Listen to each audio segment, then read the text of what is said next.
Doctor Chinnamail Anji Reddy గారు ఉమ్మడి కరీంనగర్, ఆదిలాబాద్, మెదక్, నిజామాబాద్ పట్టభద్రుల బీజేపీ ఎమ్మెల్సీ అభ్యర్థిగా మీ మద్దతు కోరుతున్నారు. హిందూ ధర్మానికి మీరు చూడండి, ఇక్కడ మీకు ఈశావోపనిషత్తులో చెప్తారు, చరాచర జగత్తులో ఈ సకల సృష్టిలో ఏ జీవరాశి మరో జీవరాశి పైన ఆధిపత్యాన్ని చెలాయించకూడదు అని చెప్తారు.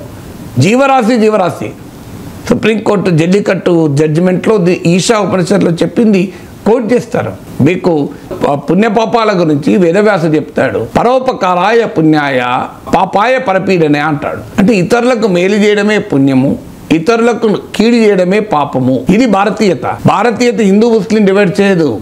భారతీయత పుణ్యము పాపం అని డివైడ్ చేస్తుంది. మంచి పనులు చెడు పనులను మాత్రమే డివైడ్ చేస్తుంది.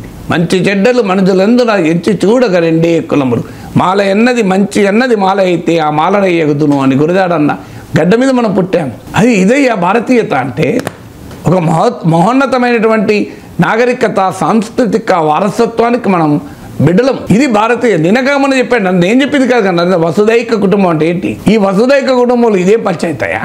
రూపాయి రోజు రోజుకు పత్రం అవుతుంది. దీంట్లో రాహుల్ గాంధీ ఏం చేశాడు, మోడీ ఏం చేశాడు, కాంగ్రెస్ బీజేపీ ఏం చేసింది? స్టాక్ మార్కెట్లు దెబ్బతింటాయి. కాంగ్రెస్ ఏం చేసింది, బీజేపీ ఏం చేసింది? 10 ఏళ్ల యూపీఏ పాలనలో జీడిపి గ్రోత్ పెరిగిందా? ఆదాయాలు పర్ క్యాపిటల్ ఇన్కమ్ తలసరాదాయం పెరిగిందా? 10 ఏళ్ల ఎన్డీఏ పాలన పెరిగిందా? 10 ఏళ్ల యూపీఏ పాలనలో ధరలు ఎలా ఉంటాయి? 10 ఏళ్ల ఎన్డీఏ పాలన ధరలు ఎలా ఉన్నాయి? 10 ఏళ్ల యూపీఏ కాంగ్రెస్ పాలనలో ఉద్యోగాలు కల్పన ఎలా ఉన్నాయి? 10 ఏళ్ల బీజేపీ పాలనలో ఉద్యోగాలు, ఇవి కదా చర్చించుకోవాల్సింది. బీజేపీ కాంగ్రెస్ల మధ్య ముస్లిము బ్రాహ్మణు, ఇదా చర్చ? సార్ ఇందులో క్లియర్గా ఉంది సార్, మీరు చెప్పినట్లు గూగుల్లోనే. ఫిరోజ్ గుజరాత్కి చెందిన జొరాస్ట్రియన్ పార్సీ కుటుంబానికి చెందినవారు. మరి చెప్పండి, ముస్లిం ఎట్లయితే అది కూడా ఎందుకు చెప్పాల్సి వచ్చిందంటే ఫ్యాక్చువల్లీ కూడా ఇన్కరెక్ట్ అని. పార్సీస్ ఎక్కడి నుంచి వచ్చారు? పార్సీస్ రతన్ టాటా పార్సీ.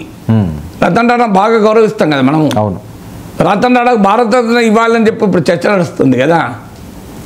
మరి ఇప్పుడు రతన్ టాటా, మీకు నాని పాల్కీవాలా, వీళ్ళంతా భారతీయులు కదా.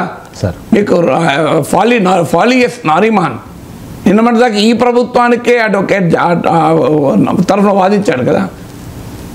అదే ఎంతమంది ఉన్నారు, చాలా పెద్ద పెద్ద వాళ్ళు ఉన్నారు కదా.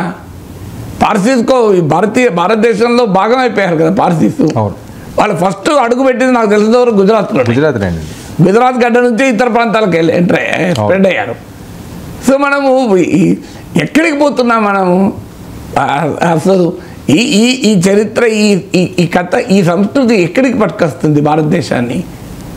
సో ఇప్పుడు మీరు ఇలాంటి చర్చించుకొని దేశాలు ఏమైనా బాగుపడ్డాయా?